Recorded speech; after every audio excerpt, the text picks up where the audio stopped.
Welcome to the Megacast. I'm Tyler Keefe in the studios of our flagship stations, Civic Center TV and 89.3 Lakes FM. You can also find us on Birmingham Area Municipal Access and City Cable 15 of Southfield, all three of those TV channels. On Comcast, Channel 15 and AT&T Channel 99. Find us on Channel 10 in Waterford on the Media Network of Waterford and live to tape at 1 p.m. and 1 a.m.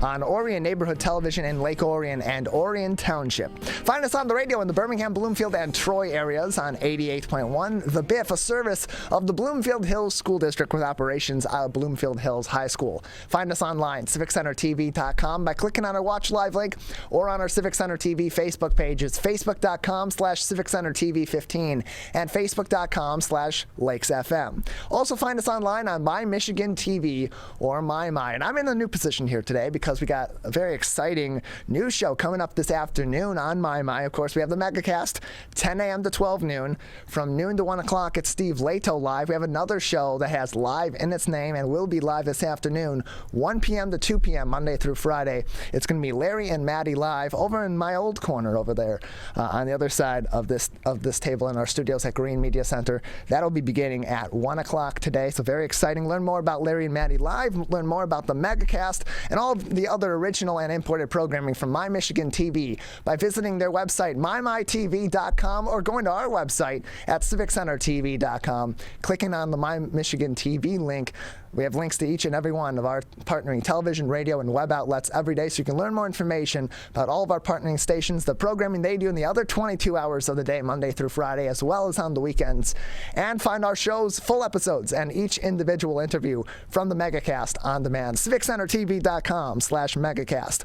Also on our website, right next door to that page, is our coronavirus page with up-to-date information on COVID-19, linked directly to the Centers for Disease Control and Prevention, the Michigan Department of Health and Human Services, and the Oakland County Health Division's COVID-19 web pages, so you can stay up to date on the spread of COVID-19, on the different variants of COVID-19. Keep up to date on information about precautionary tactics that you can take, including wearing masks, stronger masks when there are more transmissible forms of COVID-19, such as the Omicron variant, N95s, KN95s, double masking, where it's appropriate to do each of these different precautions, how it's best to approach these precautions, and why they are effective. And learn more, of course, about vaccines and booster shots, should you decide and should you be in need of those immunizations from the CDC, the MDHHS, and the Oakland County Health Division, and on our coronavirus page as well. Our top headlines from across the state of Michigan each and every day as we scour different journalistic outlets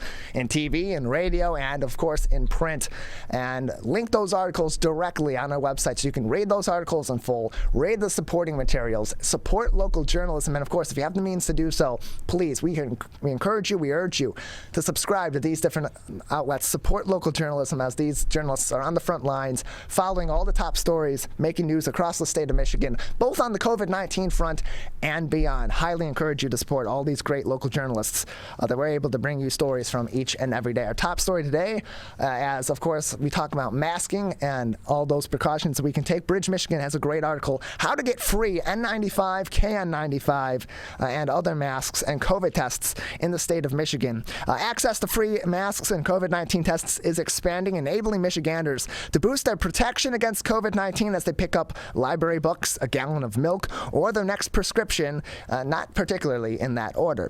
Quote, "The demand has been tremendous," said Mike Snyder, health officer for Delta and Menominee counties in the Upper Peninsula. His office last week received 20,000 KN95 masks from the MDHHS, which staff placed near the doors at their two health offices.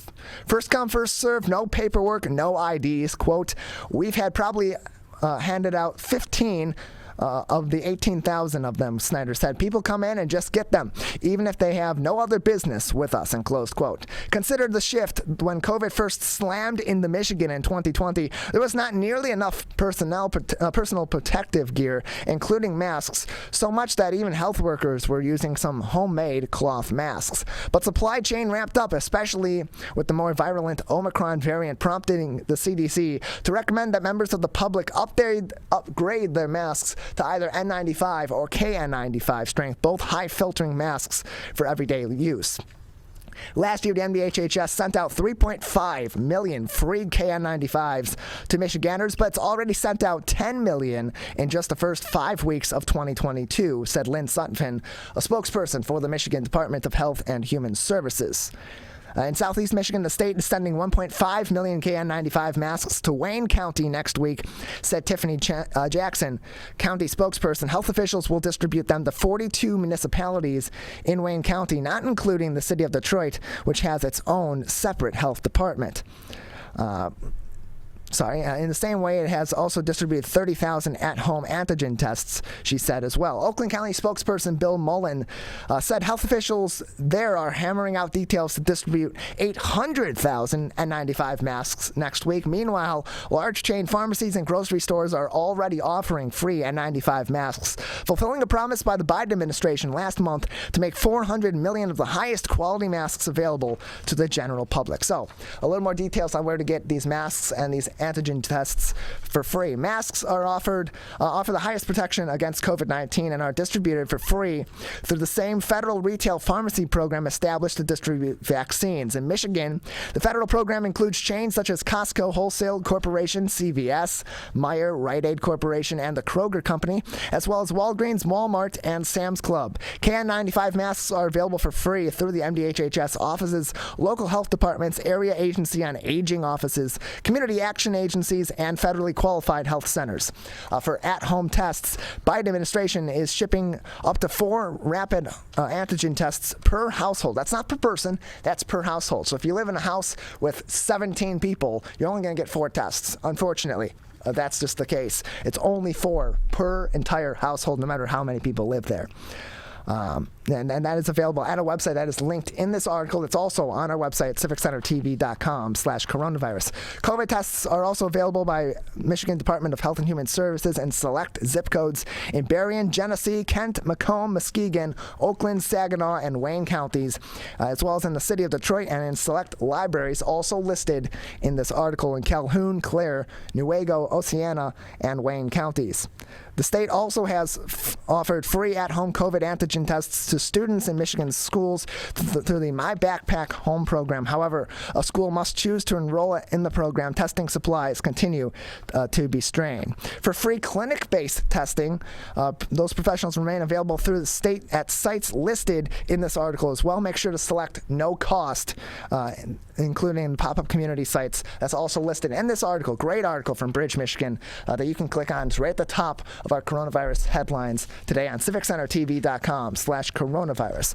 Also making news, Oxford Schools says we did nothing wrong on the day of the shooting and we were, quote, proper and lawful, end closed quote.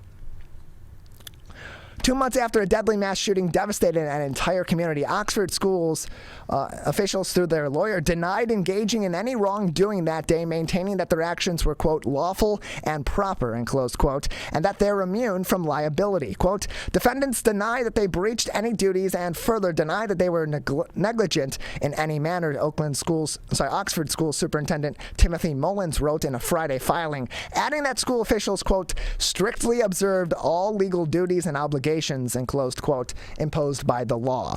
Mullins wrote in that all actions of the school district and its employees were, quote, careful, prudent, proper, and lawful, end closed quote. This is the Oxford School District's first formal response to Southfield attorney Jeffrey Feiger's nearly 2-month-old lawsuit, which claims that school officials and staff engaged in many missteps before the shooting and consequently put students in harm's way. Of course, on the day of the shooting, 4 students died, 6 students and a teacher were also injured in the tragedy. At the heart of the lawsuit is the key question: why didn't the district remove the shooting suspect from school when he began to display very troubling behavior? Among Feiger's claims, the attorney in the lawsuit, quote, no quote there, the school failed to search the teenage shooting suspect's backpack, which police said held the gun used in the massacre. The school let him return to class with that backpack just hours after finding a violent drawing the suspect made that day. The drawing contained a gun and the words, quote, the thoughts won't stop, help me, end closed quote. The day before, that same student was found searching for ammunition on the internet while in class. The school district, meanwhile, argues that any injury or damage that happened that day was caused by others and, quote, not under the control of the school defendants. of the defendants, in this case the school, Mullins wrote. Moreover, the district's lawyer argued that teachers, counselors, and other school officials named in the lawsuit were performing, quote, governmental functions, and closed quote, that day, and therefore are immune from liability. Yikes. Quote, defendants are not liable to the plaintiffs for the criminal assaultive acts of others, and closed quote, Mullins wrote, adding that attorney Feiger will not be able to prove that school officials, quote, acted with deliberate indifference, and closed quote, on that day. Quote, as a matter of law, Oxford Community Schools cannot be held vicariously liable for its employees' actions, and closed quote, Mullins wrote. He went on that day to say that the school will show that the plaintiffs in Feiger's case, quote, had pre-existing medical conditions, and closed quote, that contributed to the injuries they allege in the lawsuit. Feiger filed the lawsuit on behalf of two sisters who attend Oxford High School. One of them was shot in the neck while her younger sibling watched it happen. The lawsuit claims that the school put them in harm's way and caused them, among others, severe emotional stress and trauma. Also on Friday, Mullins reiterated his arguments that for a stay or a postponement of Feiger's lawsuit. Feiger has claimed that his request for information from the school will not interfere with the criminal prosecutions. He also has argued that none of the criminal defendants are named in the lawsuit, so there is no overlap of those two cases. This is an extensive article from the Detroit Free Press. It's listed on our website, civiccentertv.com/coronavirus. Lastly, making headlines today across the state of Michigan from the Detroit News. When Webster Township in Washtenaw County was attacked by ransomware, officials had to create a new website, new emails, and new antivirus and ransomware software to resolve the problems, as cyber thieves are targeting local county governments as a launchpad for bigger attacks. It was that attack in Webster Township, one of 77 ransomware attacks in the U.S. just in the last year that were confirmed by cybersecurity company Emzasoft. To lessen such attacks, the federal government has included a new $1 billion cybersecurity grant program in the bipartisan infrastructure law passed last year. It allocates the bulk of funding that states receive for local governments, with 25% of the money earmarked for rural governments. Sergeant Matt McLaughlin, who investigates cyber attacks in the state police's Cyber Command Center, said local and county governments make up a lot of the center's victims. Quote, every single week we are getting multiple reports of local governments who have been affected. Brian Callow, a threat analyst from Emzasoft, said the discrepancy in data stems from not all attacks being reported to his New Zealand-based company or being labeled as quote-unquote cyber attacks rather than ransomware. The most common type of attacks on rural governments are ransomware attacks and phishing emails, said Michigan Tech University Professor Yu Kai, a cybersecurity expert. Quote, the ransomware is getting explosive in the past 10 years, so we see a lot of cyber attacks based off of ransomware, in closed quote, he said. When ransomware infiltrates a computer system, those impacted can't access their information systems unless they pay a ransom to hackers, usually in the form of some sort of cryptocurrency, in particular Bitcoin, according to Professor Kai. Rural governments often become targets of these attacks because of their lack of expertise or resources in order to defend them. A less obvious reason why rural and other small governments are targeted is because they can be used as gateways to larger attacks. Quote, a lot of small towns think, well, we don't have a lot of valuable information in our computer systems, so we don't care. No, that's wrong, Professor Kai said, continuing on. They want to use your machine, your systems, as a stepping stone to launch a further attack. He said attacks from foreign countries are easy to detect, while those from other sources are not.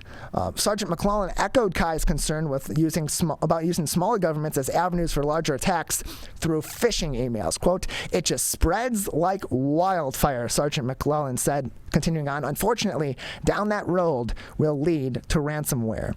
That's another great article from the Detroit News that gives more information on how these attacks are being forwarded to these smaller governments and why they are what implications they have in larger scale attacks, particularly through those phishing emails that once they get into your email, they can start sending off more emails to people in your contacts, and that can go and create a chain reaction that is tough to track and tough to stop if people are not vigilant about the potential for phishing. All those articles on our website, civiccentertv.com/coronavirus, as well as those ever helpful links from the CDC, the MDHHS, and the Oakland County Health Division. We have a great show ahead of you today on this Monday edition of the Megacast. Coming up next, Dolores Anetrini, the senior designer at Gorman's Home Furnishings and Interior Design, will join us on the Megacast. At the bottom of the hour, we'll be joined by Gabe Nystein, Fund Development Director at the Midnight Golf Program on the show. At 11 o'clock, the owner of S.W.A.G Kids Gym in West Bloomfield, Ralph Thompkins, will be with us on the program. And then at 11:20, Leah Hefner, co-owner of Awesome Mitten, will tell us about her website that helps you find information on great activities you can do all across the state of Michigan and all different interest levels, both here in this season of winter that we're in right now in Michigan and in all other seasons as well. She'll talk to us about her website at 11:20, and we'll cap off the show at 11:40 with the Senior Director of the Call Center Operations for 211 for the United Way of Southeastern Michigan, Tamar Bolden, will join us at 11:40. That's all coming up next. You're watching and listening to the Megacast. Did you know that nearly 3.31 million Americans don't get their annual checkup? Going to the doctor regularly is extremely important and is a crucial factor in maintaining good health. Make sure you are visiting your local doctor often and telling them about any health concerns you have. For more information, contact your local healthcare provider. This message is brought to you by WBHS Digital Media Arts Program and 89.3 Lakes FM.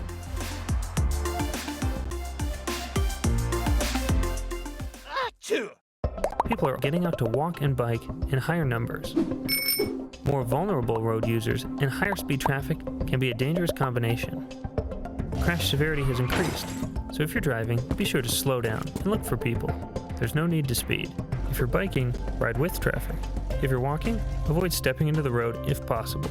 If you have to walk in the street, walk facing traffic. Learn more at walkbikedrivesafe.org.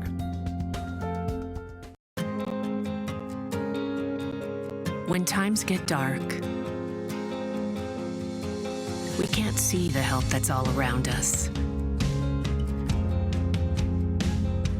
When you don't know where to turn, let 211 be your guiding light.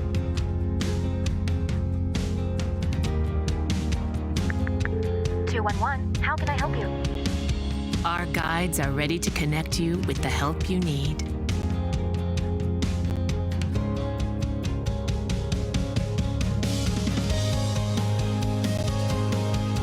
For help with food, healthcare, mental health, and other resources, call 211 or visit 211.org. 211. Get connected, get help.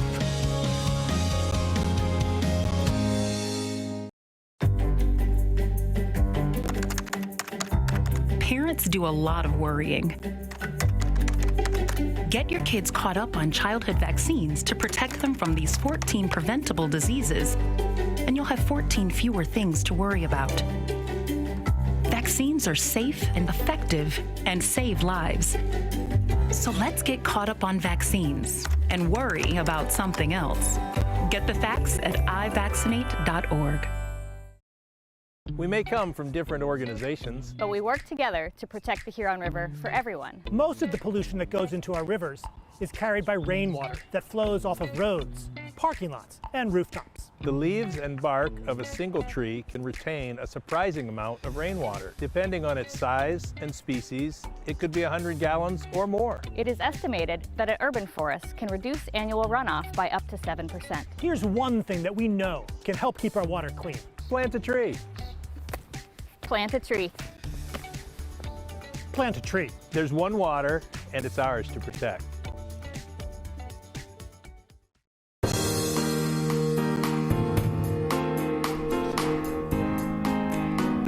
Welcome back to the Megacast. I'm Tyler Keefe. You can learn more about our show by visiting our website at civiccentertv.com/megacast or by clicking on our Megacast link at civiccentertv.com, where you'll find links to each and every one of our partnering television, radio, and web outlets, and find all of our shows and every interview on demand. Join us now is Dolores Anetrini, the senior designer at Gorman's Home Furnishings and Interior Design on the Megacast, a business that began in 1940 as a damaged railroad freight company founded by Ben Gorman. Dolores, thank you for being with us today. Hi, good morning, Tyler. Yeah, good morning. Good to have you with us. So first off, can you tell our viewers and our listeners about Gorman's? Tell us about the business. As I mentioned, it began in the 40s as a damaged railroad freight company. Now it's a home furnishings and interior design company. How did it get to that point, and what do you provide to your customers today? So our owner, Bernie Morey, which has been an amazing man, started the way you just mentioned and evolved into furnishings. He had a passion for beautiful furnishings and things for people's homes. So he began the business, I believe it was in Detroit, and then he migrated to having several stores in the Southeast Michigan area. And it's just been a very rewarding opportunity for people to furnish their homes with beautiful furniture and customizable furniture. We're joined by Dolores Anetrini, the senior designer of Gorman's Home Furnishings and Interior Design, with us on the Megacast. And so you personally, being that you're the senior designer here, and this is a company that very much is based around, of course, interior design, but also providing those great home pieces for people to add to all different rooms of their home, or even to their office or other spaces. So for you personally, how did you get interested in interior design, and what drives that passion of yours to help other people designing their spaces? Well, it happened when I was just a child. I was always interested in creativity, and it was art form at that time. And sometimes, my dad used to say, you're never going to make a living off being an artist. So it kind of got in my mind that, he was a businessman. So I started looking into ways you could make money as in doing design. So, of course, interior design came up. So I went to school for that, and I channeled all my artistry into interior design, which is actually parallel. They're, one entices the other and enhances the other. So it became very rewarding to design and be able to help clients put homes together that they live in, that they don't have the forte to do so. They all have their own fortes, and they rely heavily on designers to create for them their vision, which is always not an easy task, but it's a very rewarding and challenging one at times. So where do you then start when you are consulting with a client about their interior design? Because as an artist, you may see a space as a blank canvas and have your idea of where you want to go with it, but it's ultimately also would be it's someone's personal space, it's their personal home. They have their own vision too. So where does that dichotomy really start, and how does that process move along to ultimately having you help these people design their spaces? It starts by listening to each and every client that walks in our door, because if you're not in tune to what they're saying, you can help them, but you won't provide their own space to live in after we're gone from the project. That is our job, because we can help them, but the key is to create their home that they're envisioning. And the way you do that is to listen to every word they're saying, because they do tell you things, even though we might not know it at the time. The conversation as it develops, they're saying a lot of things that they're looking for, they're needing in their home. They don't know how to acquire it. And it's our job to discern that, put it together, via floor plans for their home, do presentations to show them complete projects if they're looking for that, which we are all able to do, from carpeting to window fashions to furnishings to flooring. Some people, they want to do it all. And to them, it's not finished until it's all done. Some people want to do bits and pieces of a home, and some want an entire project. Our job is to listen and, go from there. And then our meetings with the clients develop from that point. More information on their website at gormans.com. We're joined by Dolores Anetrini, the senior designer at Gorman's Home Furnishings and Interior Design. And of course, as we've mentioned, it is a home furnishing store. It is a furniture store, but also has interior designers like yourself. It's a full team of designers as well. So just how basic or how extensive can that consultation be for a client in designing their spaces? So we offer 1 hour free design service at Gorman's. It kind of comes with a package. And sometimes that's all you need if it's a simple project, like maybe just doing a sofa and a chair, or, a couple, like a dining set. But then if it's going to need an ongoing project, then those meetings would be scheduled at different intervals, different times. You might be doing so much at a time, like best to focus on one area first. Sometimes if you're going to do a whole project or home, it's overwhelming to the client. So we all like to have a catalyst in one area. And even within that one room, you're still having one catalyst. You have to start with a piece. From that, the vision can develop. And if you go too fast, you might be making mistakes for, ourselves and the client as well. We need to go slower and develop it. So Dolores, what seems to be more important or more effective of a focus, maybe a better way to put it, when you are designing, for example, maybe someone's refurnishing their entire home or they're furnishing their space for the first time? Is it better to go based off of theme or based off of fit in the space for that room when you're considering the design of the furniture, the color of the furniture, the way it's aligned in there? What is your suggestion for those that may be considering redesigning some of their spaces or fully refurnishing their homes or their offices in approaching their design? So today, a lot of people have repurposed areas in their home to go along with what you're saying, Tyler, because of working at home more now in the last couple of years. So what used to be maybe a den years ago turned into like a little dining room or a sitting room. Now we're going back to doing dens and offices and different spaces in the home, or taking one room like, the great room, and multi-purposing that to having maybe a desk area in there, a sofa table behind a sofa or console table that you can purpose as a desk and do dual purposes, entertain, have it as a functionality, and do desk and office work there. So I think today too, in listening to the client, you're repurposing a lot of rooms of their home. Like I said, projects start from small to large. Sometimes it's one room at a time, sometimes it's the whole project. But overall, the client's vision is what we have to produce, and it's aesthetics as well as functionality. Those are both really important in any design project. We're joined by Dolores Anetrini, Senior Designer at Gorman's Gorman's Home Furnishings and Interior Design. More information on their website, gormans.com. That is gormans.com to learn more about some of the products that they have. They're different products and different designs for all different areas of your home or your office or other spaces, as well as information on their interior design consultation with people such as Dolores, their senior interior designer, as well as others. And what's interesting too is Gorman's also works with outside designers as well when they're consulting with some of these clients. I would imagine that would be on more large projects, but I'm no expert in this. You're the expert. You're with Gorman's. How does that work, and why bring in those outside designers on top of your own designers in-house? We welcome outside designers, and a lot of us that have been designers for years, Tyler, we have already hooked up with outside designers, so to speak, because they bring their clients to us. Some of them do not want to get involved in all the, the deliveries and the ordering and all of the detail work. So they bring them into us, which works great for Gorman's. We love having them in.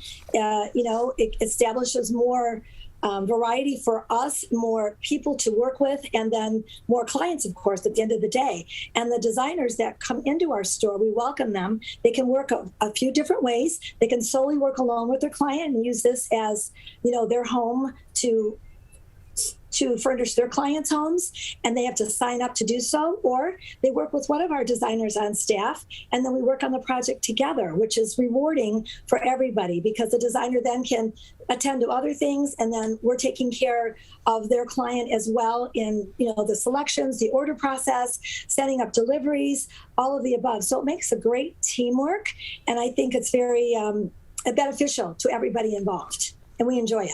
We're joined by Dolores Anetrini, Senior Designer at Gorman's Home Furnishings and Interior Design, joining us on the Megacast. And so we're into February now, still relatively early in the year. Do you find that this earlier portion of the year tends to be where people are more excited, or more excitable at least, about redesigning some of their spaces, maybe refurnishing certain areas of their home? Or is there another time of the year that's a little bit more of a hotly pursued thing? Well, I think sometimes occasions, Tyler, bring people in, whether it be a wedding, a graduation party, maybe certain events they're having at home. They want their homes to be changed or developed more or enhanced, or they want to redo or just add some pieces. So I think that the heavier times are now because a lot of spring and early summer weddings come up, graduation parties come up in June. People start thinking now of what they can do to have a finished product or nearly finished by the time their event occurs. And with a little bit of challenging times right now, it takes a little longer to get product. So I think people are all kind of getting used to that now. And we've seen people, instead of being, I think it's ongoing more to order now because of the length of time it takes, where before it was maybe 4 times a year they would order, looking for those occasion times to be completed. Now they're thinking far in advance, even for new home builds as well, because those are running about 1 year to 2 years now, depending on, the home, the size, and all of the above. So it works great in that combination where we can help someone to do an entire house and hold their product, because in honesty, we're not really holding it as much as we used to because it's taking longer to get here.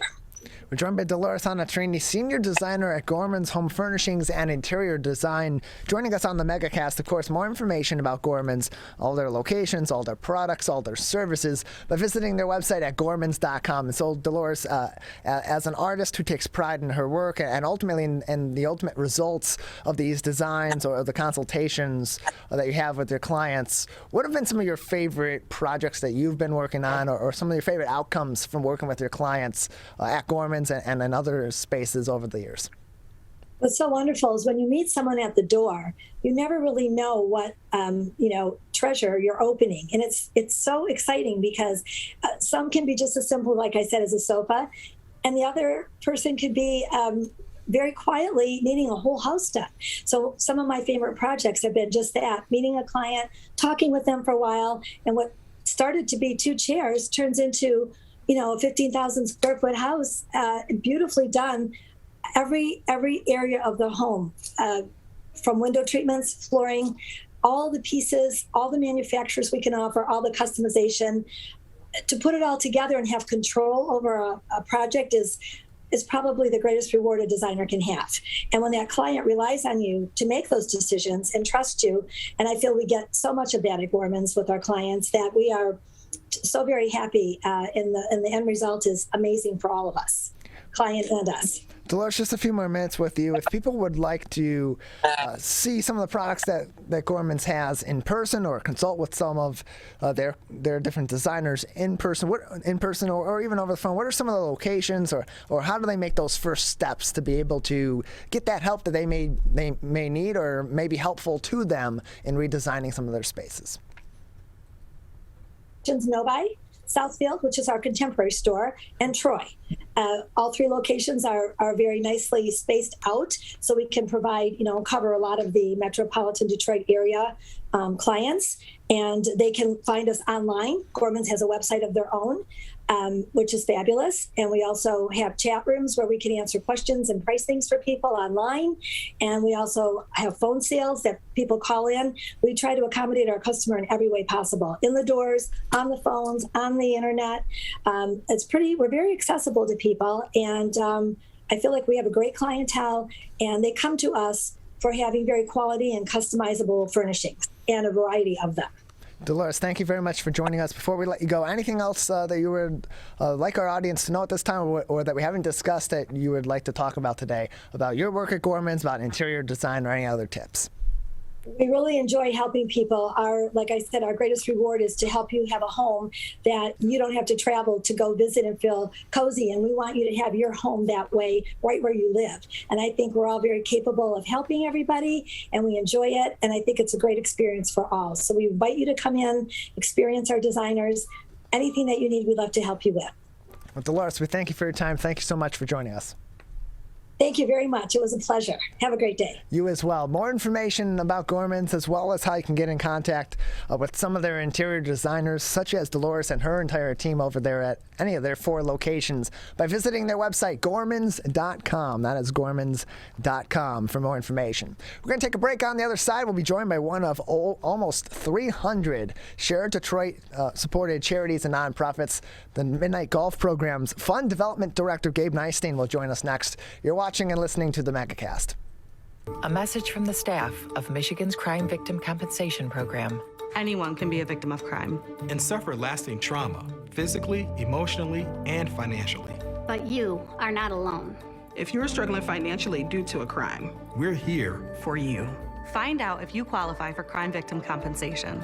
Call 877-251-7373 or visit michigan.gov/crime-victim. A message from the Michigan Department of Health and Human Services, Division of Victim Services. If you are struggling to afford your internet bills during the pandemic, there's a temporary government program that may be able to help. It's called the Emergency Broadband Benefit, and it provides up to a $50 monthly discount on your broadband bill to qualifying households. Find more information about the program, including if you qualify and how to enroll, at fcc.gov/broadbandbenefit or call toll-free at 833-511-0311. A public service announcement from 89.3 Lakes FM. You see certain things get reincarnated in your children. My daughter is very much inspired by my wife's artistic pursuits. So my daughter started making necklaces. She makes what we call affirmation fashion. I tell her every day that your black is beautiful. Your black is beautiful. Your black is beautiful. And if there's anything better than being beautiful, it's being smart. And if there's anything better than being smart, it's being kind. And reaffirming that every day is our method of making sure her chin never drops. My dad wasn't around, and I remember riding a bike and falling off and cutting myself, and me never just wanted to get back on it. People ask, how your children learn how to ride a bike, and you didn't. I didn't teach them. I just created an environment where they taught themselves, and all I had to do was be there.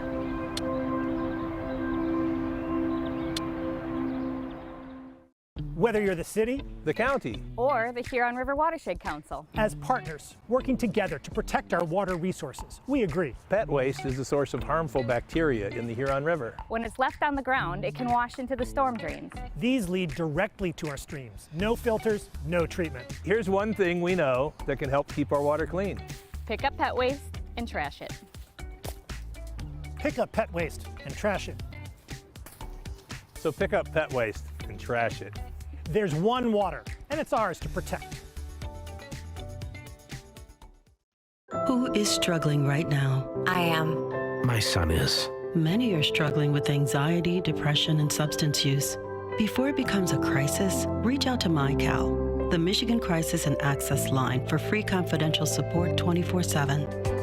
Available in the Upper Peninsula and Oakland County. Just call or text 1-844-44-MyCal or chat online at michigan.gov/MyCal. A message from the Michigan Department of Health and Human Services. Motorcyclists are hard to see. To keep everyone safer, it's important to always look for them and know where most crashes occur. 84% of motorcycle and vehicle crashes happen on streets, not highways. And most crashes with motorcyclists occur when vehicle drivers are turning left. So before turning, especially to the left, make sure you look for motorcyclists. Then look again. It could save a life.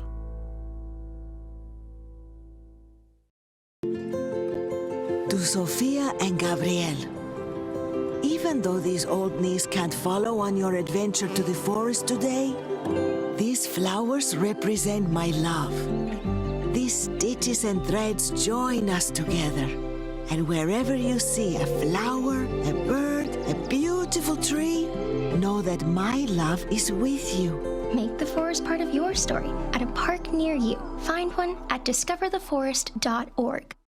72.7% of high school students get less than the recommended 7 to 9 hours of sleep a night. This can cause pain, obesity, and can very negatively affect your mental health. When you have a consistent 7 to 9 hours of sleep every day, you get sick less often, lose more weight, and have better relationships with those around you. For more information about the dangers of sleep deprivation, go to sleepfoundation.org. This message is brought to you by the WBHS Digital Media Arts Program and 89.3 Lakes FM. Can I ask you a question? Why did you get your kids vaccinated? It was hard for them to social distance, to be isolated from their friends. want them to get back to school and sports games. So as a pediatrician, I recommend the vaccine to everyone I know. The boys lost a former teammate and classmate who was only 20 years old. It's been a devastating year. We want to get back to normalcy. Our daughter is really looking forward to being with her friends, being a kid. It's the Great Lakes water. And so what people do ends up in our waterways. Flushable wipes are just evil. They should be thrown away. They're impossible to destroy, and they can cause significant problems. One of the main things when you're cooking is to not dump fats, oils, and greases down your drains. They stick to the sides of pipes, they stick to everything they come in contact with. Don't put it down the sink. There's one water, and it's ours to protect.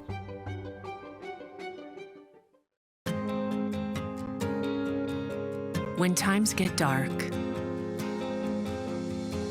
we can't see the help that's all around us. When you don't know where to turn, let 211 be your guiding light.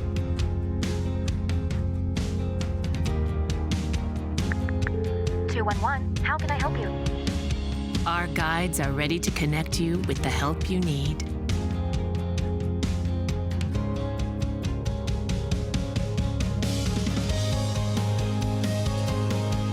For help with food, healthcare, mental health, and other resources. Call 211 or visit 211.org.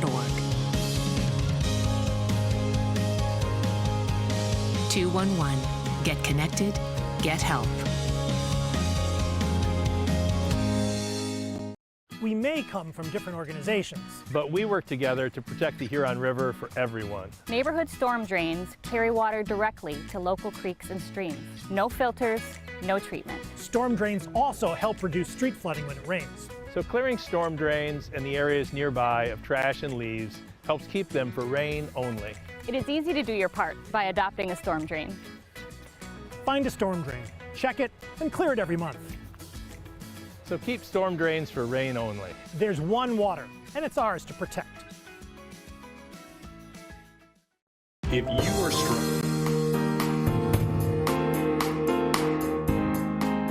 We're joined now by Gabe Nystuen. He is the Fund Development Director of the Midnight Golf Program, a Share Detroit-supported charity and nonprofit. Gabe, thank you for being with us today. Thanks for having me, Tyler. Appreciate having you on. So give us a little bit of a background on Midnight Golf and its history. Sure. So the Midnight Golf Program is a youth development program located in Southeast Michigan. We serve about 250 students starting their senior year of high school, and then we stay with them through college and into the workplace. So we've served about 3,700 students since we began in 2001. And our origin, really, we started as our founder, Renee Fluker, saw a need, something that she saw from her own son, Jason, who was a high school senior and member of the golf team at Detroit Jesuit High School. And he was one of the only members of the team that were Black on the team, and saw the benefits that the game of golf had in his life and opening doors for his life post high school, and wanted to start a program like that for other young people in the community. So that's how Midnight Golf was born, and now we've been serving students in the same way for over 20 years. So we're excited to speak about it. So for over 20 years of service to our local area through the Midnight Golf Program, what are some of the events or programs or initiatives that are commonplace for this organization year by year? Yeah, so once you start with us, you'll have about 250 students, half male, half female. We are represented by about 65 different high schools throughout Southeast Michigan. And what it will look like, starting your senior year, you're going to go through an after-school program, 30 weeks. You'll go to our program twice a week after school for 3 hours a session. And throughout your experience with Midnight Golf, you're going to get a full-time staff member who's your college success coach, who's going to stay with you, help you prepare for school, stay with you through college, ensure that you're have financial resources, that you're staying in class, getting an internship and job opportunities in high school, and make sure that you're on track to earn your degree and really just stay on track. We're trying to provide proactive support. You're also going to get a volunteer mentor.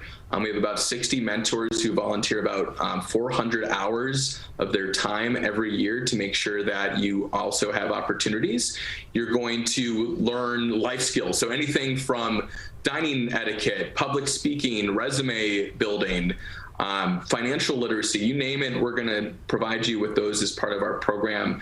And then, of course, we are also going to provide you with scholarships, financial aid, and we're also going to provide you with your own brand new set of golf clubs at the end of the program, so you can take with what you learn in the program and apply it going forward. So a lot of initiatives along, the experience is long, but it's something that we believe transitions students well for their future. We're joined by Gabe Nystuen, the Fund Development Director of the Midnight Golf Program, joining us on the Megacast. A little more information about the nonprofit by visiting midnightgolf.org. That is midnightgolf.org. And so we mentioned, of course, the mentorship aspect of Midnight Golf is vitally important. For those that may be interested in being a mentor with your organization, what are some of those qualifications or just general qualities that Midnight Golf is looking for in a mentor, and how can people get involved? Yeah, absolutely. So mentorship is one of the many ways you can get involved. To be a mentor, it's a big time commitment. I mentioned you do have to be part of our 30-week after-school program, and which is not conducive to a lot of people's lives. But for those who can participate, you just need to be 25 years or older. And we take applications, which is on our website, as you mentioned, midnightgolf.org, for our next class, which will start next fall. So if you're interested, the application is there. We'd love to have you, and I'd be happy to tell you more about what that would look like. And if mentorship is not something that you're interested in, we certainly have some programming and volunteer opportunities throughout the year, all of which are listed on our website. We have something coming up in March called Speed Mentoring, March 2nd and 3rd, which is virtual, with chance for you, kind of like speed dating, but you're talking to students in small groups about your own career path and just kind of best practices that can help them as they're in this kind of exciting time of transition in their lives. So things like that. We have events. We have a fundraiser called our Bowl-a-thon, which raises money for our road trip for success. That's going to be Saturday, March 26th. You can register on our website for that as well. Lots of things going on. Go to our website, visit our social media, and we'd love to get you plugged in to help our students. And so, Gabe, the mentorship aspect of this program being so important, and especially at that time of a young person's life when they are in a great transition, as they're kind of coming out of their late childhood and their teen years and into their emerging adulthood, having that mentorship, having that guidance during that tricky time as young people are trying to figure out who they are, who they want to be, where they want to go in life, can be so important. Can you give us an example of some success stories from the Midnight Golf program of people that of young people that have gone through this experience, have had that mentor-mentee relationship, and then gone on to have that impact their life in many positive ways after the fact? Yeah, absolutely. So as you mentioned, we all can think back to this time in our lives. Your senior year of high school, you're excited to be graduating, maybe get out of your house for the first time in your life. And we all benefited from some help along the way. And so our mentorship program really just exposes students to experiences, people to go advocate on their behalf. And we've seen so many examples. I mentioned 3,700 students have gone through this program and have benefited from our program and from mentorship specifically. They're meeting their mentors their senior year, and then many of our mentors stay involved. They take them out to lunch. They visit them and host them for Thanksgiving dinners. They help them move into dorm rooms. When they're going into school, they might not have some extra money to get home for the holidays. All of these things, it's really such a group effort. The cliche is it takes a village, and I think our mentorship program is really such a great example of people in our community rallying behind our students and really going the extra mile to ensure students have opportunities to succeed. We all really can benefit from that. We're joined by Gabe Nystuen, the Fund Development Director of the Midnight Golf Program, joining us on the Megacast. More information at midnightgolf.org. That is midnightgolf.org. And as you mentioned, Saturday, March 26th at Thunderbolt Lanes in Allen Park will be your annual bowl-a-thon event. Tell us about the event and how people can get involved if they would like to participate. Yeah, if you haven't participated in our bowl-a-thon, it's one of the more fun ways to get involved with the program. We'll have our mentors, some of our students there. It's kind of a cool, fun, low-cost way to support our program. We raise about $100,000 through this event to support our Road Trip for Success, which is a week-long bus tour where we take our students to different college campuses, cultural institutions. We're going to Nashville and Atlanta this year. So it's a fun way to raise some support around this really transformational trip. Visit our website. You can register a team. We have teams up to 5, which include 3 games, shoes, food, and drink. For the afternoon. It starts at about 1 o'clock, goes to 3. Sponsorship opportunities, and we're always looking for, we have a raffle on site too, so raffle items as well. So visit us, midnightgolf.org/bowl for that event. And that event, again, Saturday, March 26th, 1 p.m.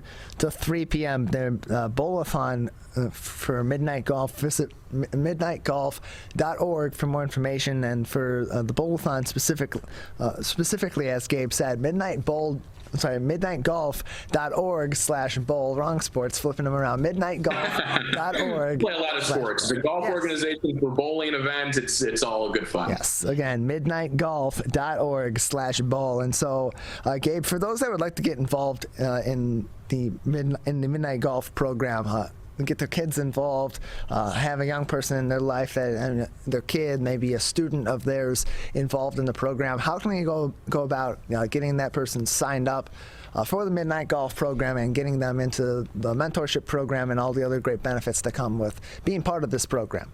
Yeah, absolutely. So applications are live and available on our website, midnightgolf.org/apply, or you can just go to our homepage. You'll find it there. The program is for any student who is going to become a senior in high school next year, so class of 2023, that is available. For anybody who wants to get involved, visit our website or Share Detroit. We have some volunteer opportunities that are updated on Share Detroit's website. Mentorship is a great way, but also we just have some great events. Come see our program in action if you have a prospective student who wants to get a feel for the program, or you are a company that wants to offer some jobs and internships to our students. There's no better way to learn about Midnight Golf than seeing it in action and meeting our incredible students. So that's the best way to get involved. We're joined by Gabe Nystuen, Fund Development Director at Midnight Golf Program. You can learn more information on their website, midnightgolf.org. That is midnightgolf.org. And so at this time, Gabe, of course, the mentorship, volunteering for mentorship would be vitally important. Any donations to an organization like yours or any charity or nonprofit, always welcome and always very important. But what are other ways at this time that are important to the organization that people can get involved and help the Midnight Golf program as it moves itself forward and continues to be a benefit for many young people in our communities? Yeah, there's so many ways to help us. We're in an exciting period of growth. I mentioned about 250 students in the high school portion of our program every year. We get about 800 to 900 applications every year. So we're looking to grow so that we can serve even more kids. The best way to do that is help us with a donation, but also come and volunteer your time, help our students find internships and jobs. There's so many ways to get involved. Those are some of the easy ones, and we would be so appreciative. We're joined by Gabe Nystuen, Fund Development Director of the Midnight Golf Program on the Megacast. Gabe, another couple minutes with you before we'll need to say goodbye today. Anything else that would be important at this time for our audience to know about your organization? Anything else coming up through the Midnight Golf Program or other topics we haven't discussed today? Sure. So you're probably wondering our name, the Midnight Golf Program. A lot of people ask how we got our name. We do not play golf at midnight, but we were started as part of a national initiative called the Midnight Basketball Program, which was a way to keep students, give them an activity, something to do after school, to stay out of trouble. So Midnight Golf was kind of born out of the Midnight Basketball Program. But I mentioned our founder, Ms. Renee Fluker, really had a connection with the game of golf, and the game really opens doors for students. We're not training students to be next professional golfers or even to play at the collegiate level, though some do. But golf is a way, there's so many life lessons you can learn from the game, and to have that as a tool in your tool belt as you're going forward. We all know business happens on the golf course, and so we use golf as one of the many tools for students to get ahead in life, and it's a core part of our program. It's the hook, it's the fun part, but really what we're looking for is to equip students with all kinds of life skills. So we'd love to get anybody involved.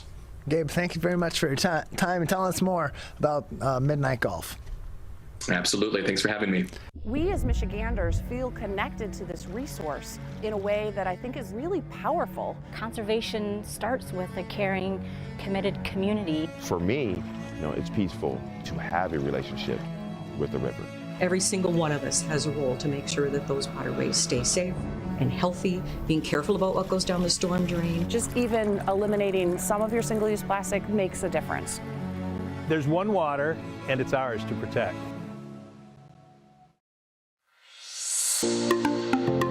Did you know that nearly 3.31 million Americans don't get their annual checkup? Going to the doctor regularly is extremely important and is a crucial factor in maintaining good health. Make sure you are visiting your local doctor often and telling them about any health concerns you have. For more information, contact your local healthcare provider. This message is brought to you by WBHS Digital Media Arts Program and 89.3 Lakes FM.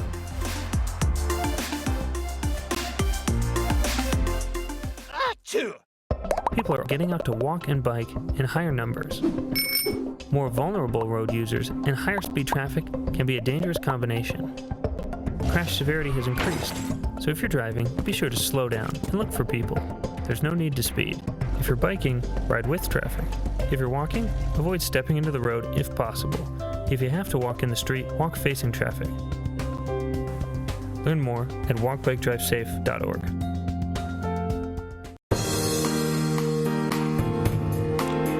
Welcome back to the Megacast on your radio homes for the show, 89.3 WBLD Orchard Lake and 88.1 WBFH Bloomfield Hills. I'm Tyler Keefe. You can find more information on our website, civiccentertv.com/megacast. You'll find links to every one of our partnering stations as well as all of our interviews and each full episode on demand.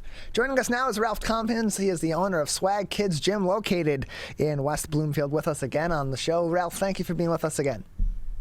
Hey, Tyler, happy New Year, buddy. Been a little bit. Everything good? Yeah, everything's good with us. How are you doing? How's your team over there at S.W.A.G Kids Gym? Yeah, team's doing good, man. Team's doing good. Appreciate you asking. Good to hear. So, of course, this is a gym specifically targeted as being for activities for children. What inspired you to open a gym specifically for kids? You know, it wasn't even originally in the cards, but I had spent 5 years at a little gym in West Bloomfield. And really loved it and wanted to just expand on some of the things and offerings that they had, and took the risk and wanted to go on my own. And it's been about 2.5 years that S.W.A.G's been open, made it through the pandemic, and really very fortunate to have the opportunity to offer so much to so many kids and families throughout the state of Michigan and of course in the city of West Bloomfield. And it's really interesting, too, because not only is this a place that is intended on inspiring activity for kids, it's really built on building those early principles for activity and for really the benefits, both physical, mental, social, and emotional, that come from physical exercise, physical activity at a young age. Your gym was founded on, as you have listed, 3 different principles. Can you talk to us about those principles and why those became the core of everything that you do over there at S.W.A.G Kids Gym? Yeah, so, I mean, a lot of the times now people see or have heard about what we do via video, social media, things like that.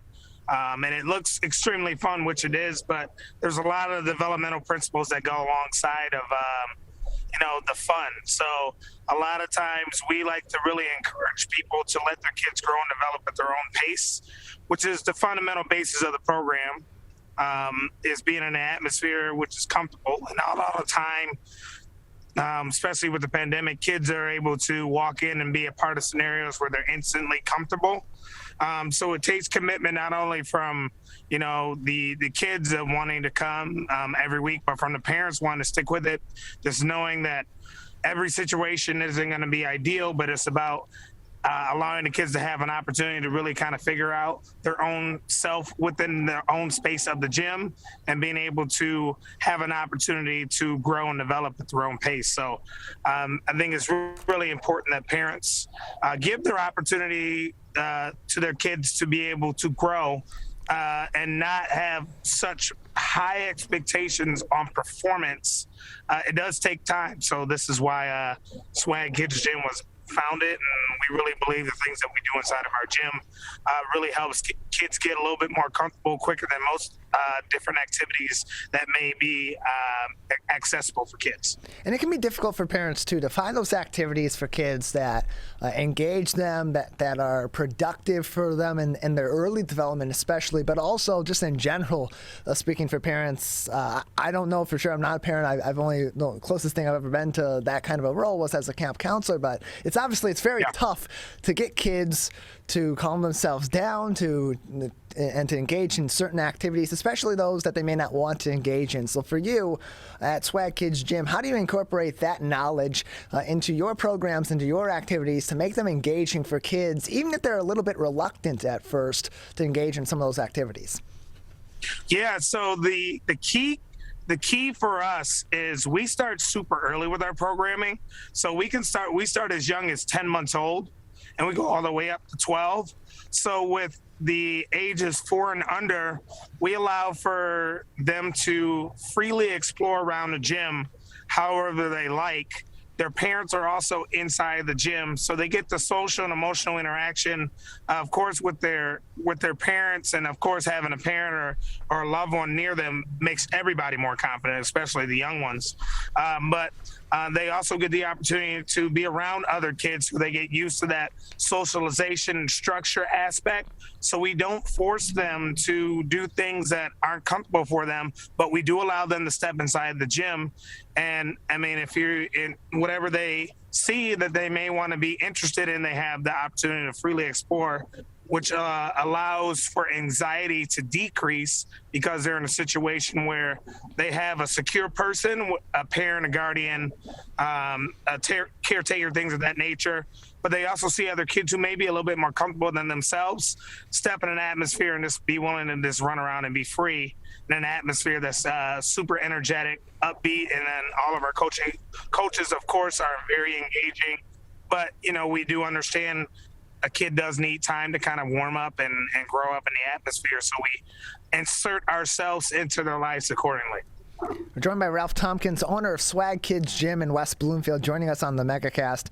You can learn more information by visiting their website at swagkidsgym.com or visiting their location located at 7306 Haggerty Road in West Bloomfield. And so on that note too, Ralph, it can be tough to keep kids engaged. Getting them engaged is one challenge, but keeping them engaged in what they're doing, especially in physical activity or in playtime, in productive playtime, can be really tough too. And that goes back to your second principle of entertainment for enjoyment. How important is variety in general in fitness, but especially for kids in fitness and physical activity, to keep them interested, to keep them coming back, and to ultimately develop that into something that is part of their activities that they enjoy as they grow up?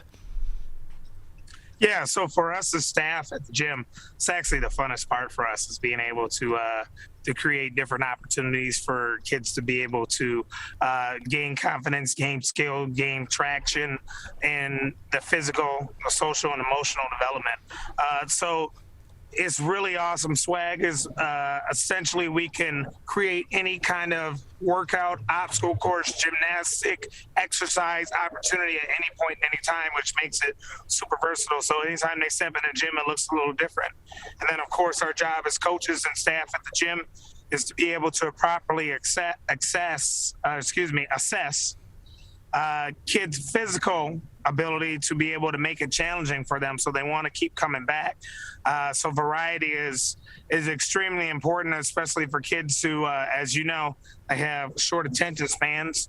But it is an opportunity for them every time they step in the gym. They can expect something a little bit different, and it makes it fun for us, like I said, as instructors and staff, to create a new experience for them. It keeps it fresh for them, and it certainly keeps it fresh for us. So we're able to create whatever we want at any time we want, and it's based off the needs and the abilities of our kids that come into the gym. We're joined by Ralph Thompkins, owner of S.W.A.G Kids Gym, located on Haggerty Road in West Bloomfield, joining us on the Megacast. More information on their website, swagkidsgym.com. And so your third principle, of course, inspire future generations, as it's listed here. And so as you're approaching these activities, as you're designing these activities, as you're working with the kids in groups and in individual settings, and inspiring fitness in them, how important is it to make that to make these activities something that they're interested in long term, so it becomes not only part of what they're interested in, what they keep coming back to later on, but also helps them bring along their peers as well, which can be a much easier way to approach that than having adults preach to kids the importance of physical activity. Yeah, so essentially the great thing about the gym is that believe it or not, there is an opportunity for these kids to have physical literacy, which basically gives them the opportunity to learn how to maneuver and coordinate and balance their body through exercise. So it is a great starter for that. Physical literacy is something that's super important. And of course, the more kids understand how to use their body, how it operates, how to learn how to take safe risks, how to navigate that and listen to instruction, it naturally does grow their skill and coordination, but most importantly, it builds their confidence. So when they step into other activities that are outside of S.W.A.G, maybe sports or dance or anything else of that nature, they have a leg up because they are building their foundational movement, and they're also building their brain to know how to do and what to do with their body at appropriate times for physical activity and coordination. So that's super key, and that inspires them because they have the confidence in the literacy to know how they're supposed to do it, what they're supposed to do, and they're able to take instruction really great, which definitely helps them, and it helps other peers around them to be able to see that they have learned from a program like S.W.A.G to be able to incorporate that into helping others as well, which is super key in them being a great kid and a good person. It's equally as important to be a great person and a productive person in our society as it is to be physically literate. So we combine both of those within all the elements that we have at S.W.A.G. We're joined by Ralph Thompkins, owner of S.W.A.G Kids Gym, located on Haggerty Road in West Bloomfield. You can learn more information on their website at swagkidsgym.com. That is swagkidsgym.com.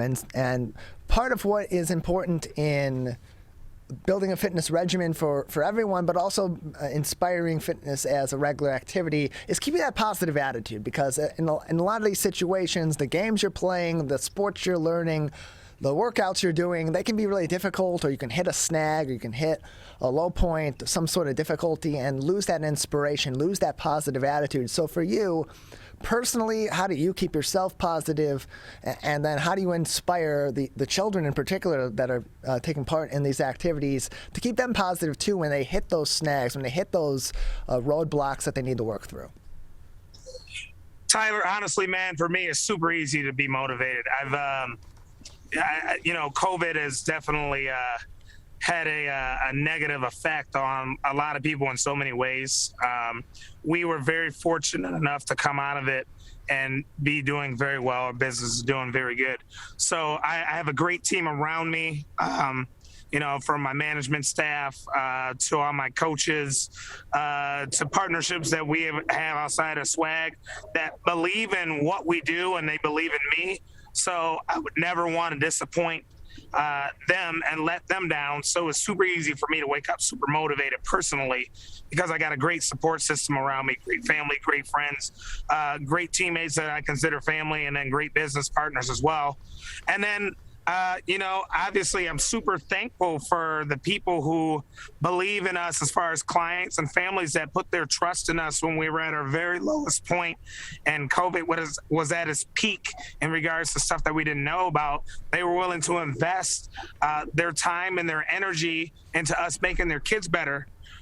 So those motivating factors alone, between who I have supporting me as a staff and business partnerships, as well as the people who believe and invest in our program in regards to joining, makes it super easy for me to be motivated. So that allows us as coaches and staff members to essentially give it our all to those kids. And yes, there are going to be like bumps in the road, and we really do, for older age groups, we really do challenge them to push to be at their best. So but we do it in a way like, hey, we're with you, you can do it. Very positive reinforcement. So the same energy that they give us when they come to the door and want to do it, we give it back to them in regards to teaching, what we know, and teaching, tough times, those are the ones that you're going to have to make it through, and it makes you better and it makes you stronger. So it builds character. So we're extremely fortunate as a company, as a staff, and, as people who really care about kids being able to get 1% better each day at whatever they do. Like, we take it really serious because there's people who believe in us. So that gives us the motivation to give it right back to them in regards to making them better. We're joined by Ralph Thompkins, owner of S.W.A.G Kids Gym on the Megacast. More information on the website, swagkidsgym.com. And of course, in addition to being a great physical education teacher for these kids at your gym and being a great trainer, you also have another skill as a DJ. And we'll be seeing those DJ skills on display on Saturday, February 26th, from 10 a.m. to 2 p.m. at the Orchard Mall here in West Bloomfield on Orchard Lake and on Maple, just off the corner of Maple Road, for the West Bloomfield Park's Black History Month Black Expo, in a special role as their DJ. Talk to us about what we can expect at that event and where you develop these DJ skills. I'm super excited. It's the first one. It's in our backyard in West Bloomfield, and couldn't be more fortunate and excited to be able to step outside the box of the normal realm and expand into the DJ stuff. But I've been doing it for about 3-4 years now, just at various events. But I get a lot of practice because the music that we play at the gym is very upbeat. So I've been able to develop some skills there. I did some work with Star Trek's Entertainment for a couple of years. They're the best in the business in regards to any kind of special events, bar mitzvahs, weddings, stuff like that. So they gave me a great foundation, and now I had a very good opportunity to expand out and be on my own and kind of offer that service for S.W.A.G Kids Gym. So we definitely DJ special events, weddings, doing some mitzvahs, doing some expos. We did the View Fest Festival. So yeah, it's just always been something that's been a special interest for me. And if I didn't have, my staff members like Coach Katie, Coach Malia, I wouldn't be able to step out into that realm. So, as much excitement as I have about it, I got a good team around me that allows us to expand and do several other things. But the expo, we're super excited for.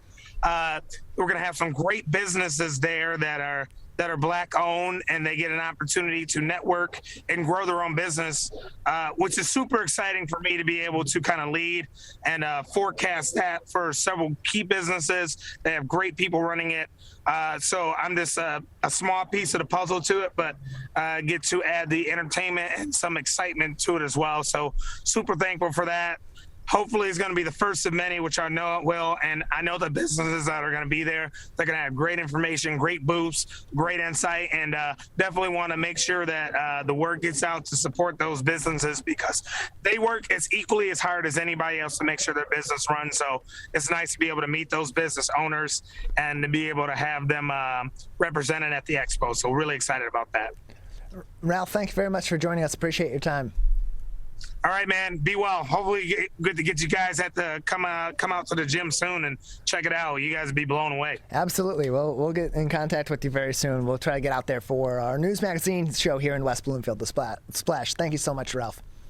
Thank you, my man. Appreciate it, Tyler. Yeah, we'll see you soon. Ralph Thompkins, owner of S.W.A.G Kids Gym. You can learn more information on the website, swagkidsgym.com. And for more information on the Black Expo on February 26th, that's a Saturday, 10 to 2 at the Orchard Mall in West Bloomfield, including a list of all those vendors that will be there, all those Black-owned businesses that you can support before, during, and after that event, and other activities that will be at the Black Expo and other Black History Month events through West Bloomfield Parks. Visit wbparks.org/Black History. We're going to take a break. On the other side of the break, more great content here from the Megacast coming up. Coming up next at 11:20, we'll be joined by Leah Hefner, the co-owner of AwesomeMitten.com, which is a website where you can find a lot of great activities all across the state of Michigan, outdoors, indoors, of all different kinds this winter and in all other seasons right here in the Great Lakes State. That's coming up next. You're watching and listening to the Megacast. When times get dark, we can't see the help that's all around us. When you don't know where to turn, let 211 be your guiding light.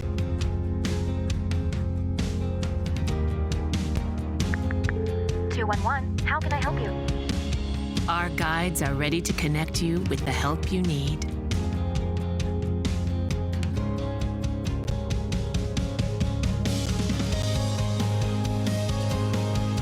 For help with food, healthcare, mental health, and other resources. Call 211 or visit 211.org. 211. Get connected, get help.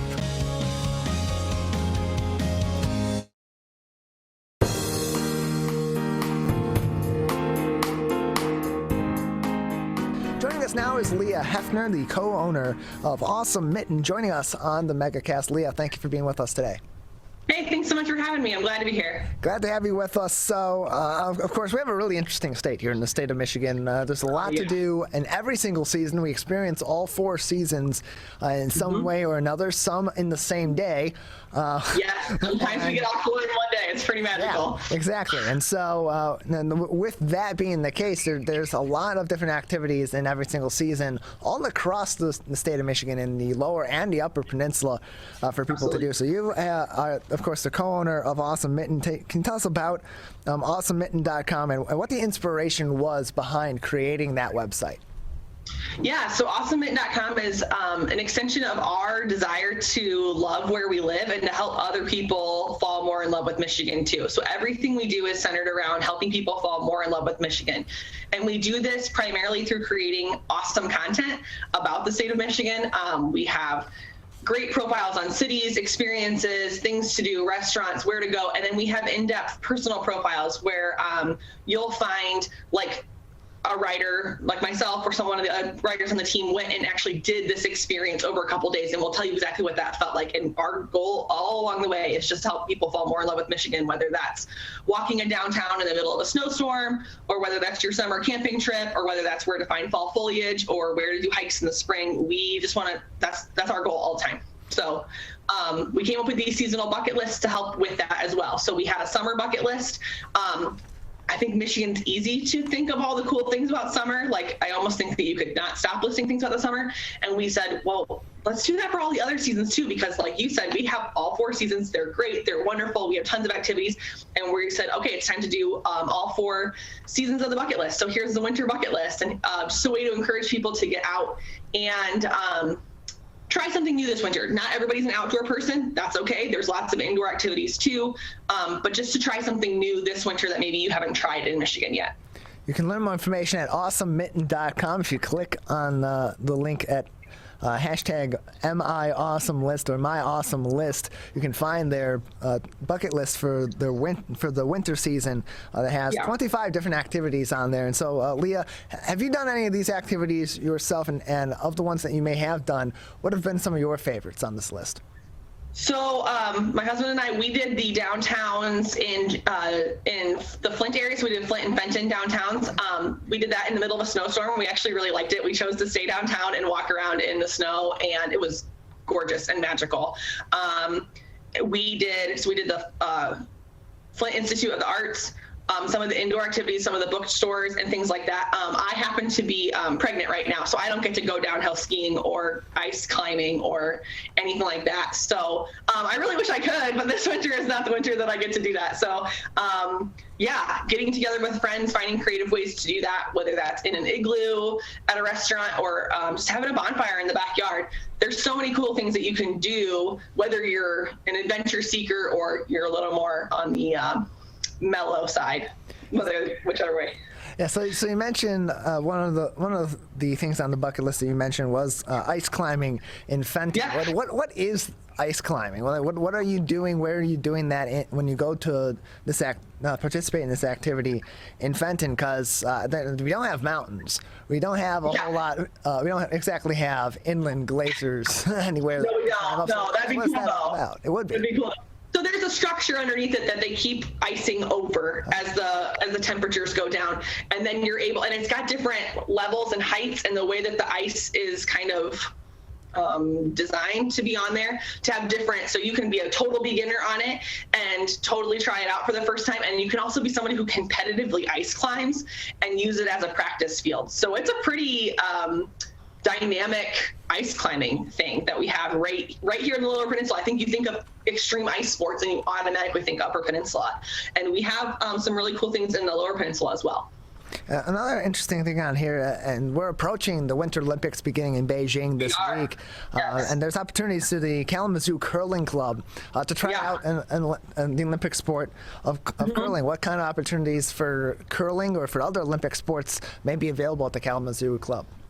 Yeah, so we were really focused on that Olympic event. Like, we know that there's so many cool places that Olympians train here in Michigan. And so between skiing, both downhill, and there's Nordic and cross-country skiing, there's luge tracks in Michigan that Olympians train at. There's curling, there's different kinds of skating, and hockey, of course, is such a big deal. My son's playing his first season of hockey, so I'm getting to learn all about that firsthand. So yeah, there's so many Olympic sports. So I know, I don't know if you guys prep for Olympic watching. We do. So we watch Cool Runnings, we watch Miracle, we watch those other great Olympic movies. And then my kids are like, let's go do one. And I'm like, cool, that's awesome. Look at all these cool things that we can do right here where we live. So it's really awesome to get to do those things. Yeah. We're joined by Leah Hefner, co-owner of AwesomeMitten.com. Of course, go to their website to learn more information, to view their seasonal guides for all 4 seasons here in Michigan, as well as for different regions of the state, and view their winter bucket list at #MyAwesomeList. You can visit the website, go directly to that list, AwesomeMitten.com/MyAwesomeList. That's MI Awesome List. And so another thing on this list is the Even Caves. Where is Even Junction? And then talk to us about the ice caves and some of the activities that are available for Michiganders to experience at the Even Ice Caves. Yeah, so those are right outside of Marquette, and you're able to get there. Actually, we just had a writer go, and he did a great job. I'll have the article published by the end of the week.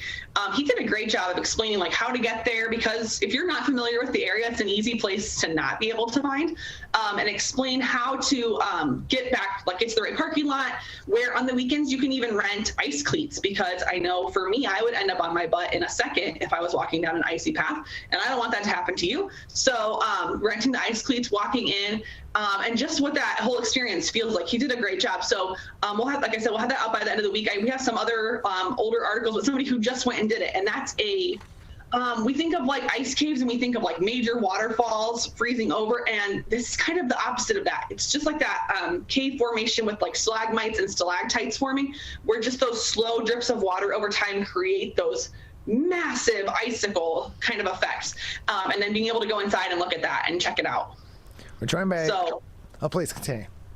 Oh, no. So, no, it's just a really unique opportunity to see winter up close in a different way. I think we think snowmen and sledding and those typical things. But this is a totally different kind of hike and a different kind of experience. Yeah. We're joined by Leah Hefner, the co-owner of Awesome Mitten, joining us on the Megacast. Again, their website, awesomemitten.com, to read some articles about different activities throughout the year that you can experience here in Michigan. Gift idea guides, other guides for activities in all 4 seasons and all different regions of the state, and of course their seasonal bucket lists, including their winter bucket list, by visiting the website, awesomemitten.com. And so, Leah, despite all the great outdoor activities and the winter and cold activities that are available on this bucket list, there's also some great indoor activities for those that would like to limit their time out in the cold or would prefer to experience some fun activities throughout the state but do so indoors. What are some of your particular favorites or your suggested experiences on this bucket list for people to experience indoors in Michigan this winter? Yeah, so I totally get it.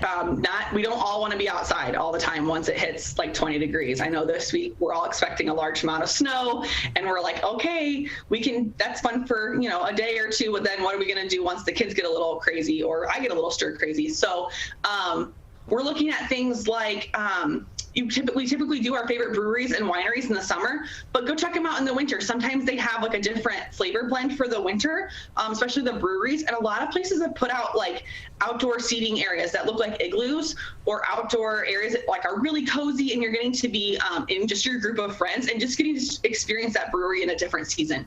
The same with being in a downtown. Like I said, my husband and I did that trip we did Flint and Benton, and we just hung out in bookstores and in coffee shops, and it was so cool to just get to see the downtown lit up in a different way.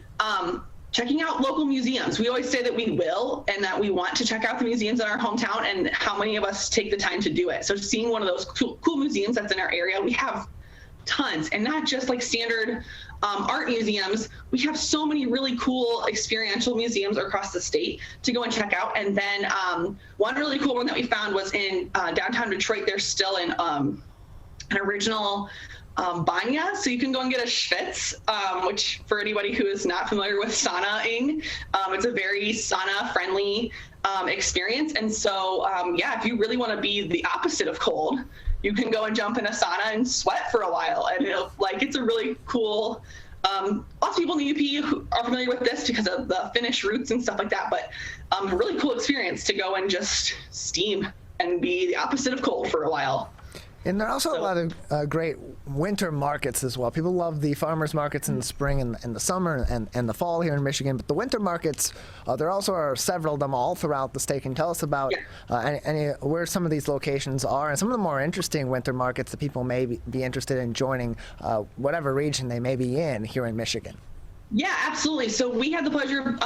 There's just so many, like you said, there's so many great markets that are happening. I think we forget about them in the winter. I would check your local farmers market and see if it's open in the winter. The hours may have changed. Maybe in our town, the location changes for the winter. They move it inside, which I think is kind of them, especially to the farmers who sit out there, all day. But there's other really cool markets around. Sometimes do specific winter markets.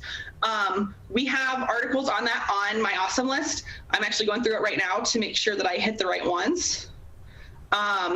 There's just really, there's so many, and often with the winter festivals too. So like Grand Rapids has a big winter festival, Frankenmuth has a big winter festival. Several of the cities have big winter festivals. Those winter markets tend to pop up with those festivals as well. So then you can get a 2-for-1. You can experience a cool winter festival as well as a market experience as well.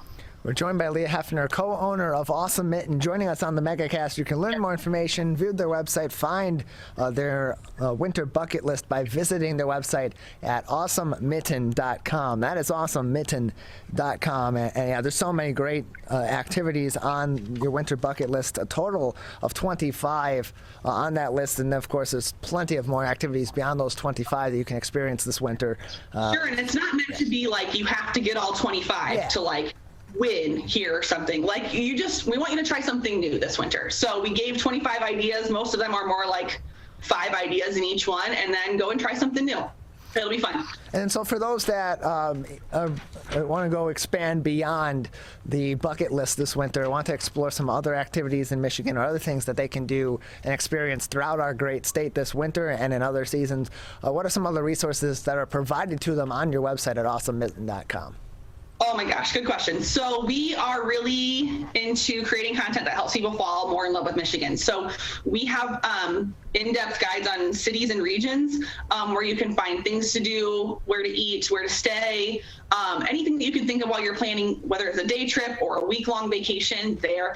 And then too, we have writers that are going out and actually experiencing those things. So you can get a feel for what it's like. I know it's really helpful to me when I'm planning, like, oh, it's really great that you had all these ideas, but what's it really going to be? What is my family really going to be able to handle in the 5 days that we're in this particular area? So watching somebody else do that, having an in-depth experience of what they liked, what they didn't like, what they did and didn't choose to do while they were there, I find to be really helpful. And so we have that for all sorts of places in Michigan. I literally couldn't list them all. And then we have those really cool experiences where you get to follow along with somebody else. And we're doing that for the bucket list as well. So just being able to look and see, oh, I could get that done in a day. And oh, while I'm in that area, I want to try these 6 restaurants. So maybe we'll stay a couple extra days because I found this great place to stay too. And so just expanding what we think of as in the area to do. I think we think of specific spots in Michigan and we think, oh, this is what you do there. We go to Mackinac Island and we do these 5 things, and we go to Sault Ste. Marie and we do these 4 things, and we go to Traverse City and this is what our list looks like. And just seeing a different list, a bigger list, so that we can try some different things while we're in that area. Leah, thank you very much for joining us, telling us more about the great resources available on your website. Anything else for us today that people should know about Awesome Mitten or be looking out for on your website soon? We'll be doing this bucket list again in the spring, summer, and fall. So we are just so sure that Michigan has more hidden gems to mine out that we are doing this in every season. So we'll be doing this again in the spring, summer, and fall, and we'll have even more great stuff to check out as we go. So you can watch for that on Awesome Mitten. It's called My Awesome List in every season, so you'll be able to find it, no problem. Thanks for having me very much. When times get dark, we can't see the help that's all around us. When you don't know where to turn, let 211 be your guiding light.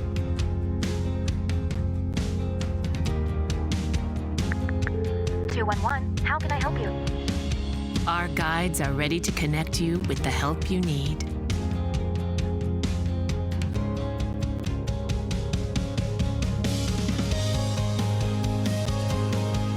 For help with food, healthcare, mental health, and other resources.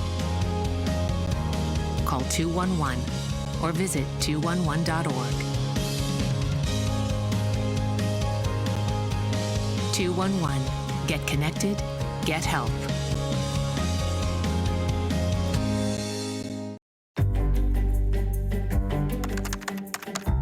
Parents do a lot of worrying. Get your kids caught up on childhood vaccines to protect them from these 14 preventable diseases, and you'll have 14 fewer things to worry about. Vaccines are safe and effective and save lives. So let's get caught up on vaccines and worry about something else. Get the facts at ivaccinate.org. We may come from different organizations, but we work together to protect the Huron River for everyone. Most of the pollution that goes into our rivers is carried by rainwater that flows off of roads, parking lots, and rooftops. The leaves and bark of a single tree can retain a surprising amount of rainwater. Depending on its size and species, it could be 100 gallons or more. It is estimated that an urban forest can reduce annual runoff by up to 7%. Here's one thing that we know can help keep our water clean. Plant a tree. Plant a tree.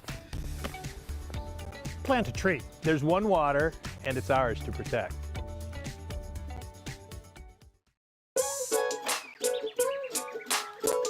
One of the things you can look for in your friends is a change in behavior. These can be big changes, they can be small changes in mood, physical appearance. They may be sleeping less or sleeping more, drinking more, or their eating patterns may be different. One big change that can be pretty obvious is change in motivation. Do they no longer want to play basketball? Do they no longer want to play video games? Now that we're spending more time online and in virtual settings, it's really important to pay attention to the language that your friend is using and the words they're using to communicate. So when we text our friends, are they taking longer amounts of time to respond? Are they not responding at all? You don't have to be an expert to try to recognize these signs. The second that you feel it in your gut and that you're concerned, that's the second to have the conversation and open the door to what might be going on. Whatever gets you talking. Today, it is easier than ever to join Michigan's Organ Donor Registry and help build a bridge of hope for organ, tissue, and eye donation. Just one person can potentially save or help improve the lives of up to 75 people. By joining, your legacy could be the gift of life. Sign up today at michigan.gov/SOS or at any of the more than 145 Secretary of State self-service stations located across Michigan. Be part of Michigan's Bridge of Hope by adding your name to the Organ Donor Registry. When times get dark, we can't see the help that's all around us. When you don't know where to turn, let 211 be your guiding light.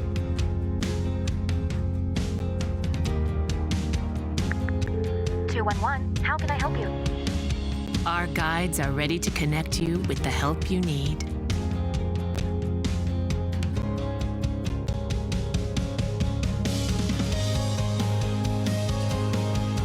For help with food, healthcare, mental health, and other resources. Call 211 or visit 211.org. 211. Get connected, get help. If you are struggling to afford your internet bills during the pandemic, there's a temporary government program that may be able to help. It's called the Emergency Broadband Benefit, and it provides up to a $50 monthly discount on your broadband bill to qualifying households. Find more information about the program, including if you qualify and how to enroll, at fcc.gov/broadbandbenefit or call toll-free at 833-511-0311. A public service announcement from 89.3 Lakes FM. Whether you're the city, the county, or the Huron River Watershed Council, we work together to protect water resources for everyone. Most of the pollution entering our rivers is carried by rainwater that runs off roads, parking lots, and rooftops. A rain garden helps catch stormwater runoff. Rain gardens and their plants help dirty runoff soak into the ground. You can do your part to help keep our water clean. Learn about rain gardens and native plants. So consider a rain garden in your home landscaping. Catch the runoff with a rain garden. There's one water, and it's ours to protect. I couldn't breathe at all. There was lots of talk about putting me on a ventilator. I thought I was gonna die. I was 39 weeks pregnant and had a scheduled C-section. During that time, I got COVID and was hospitalized for a month. I had a blood clot in my lungs. It caused me to go into right-sided heart failure. I was really scared. I kept texting my husband and my mom, telling them how scared I was, and I was worried that he was gonna grow up without a mom. And then I was worried if, when I did get home, that he wouldn't know who I was. You know, being 27 and a mom and a wife and having that all almost taken away from me. It's scary, and if a vaccine can prevent that from happening, why not? Get your vaccine. I don't want this to happen to anybody else.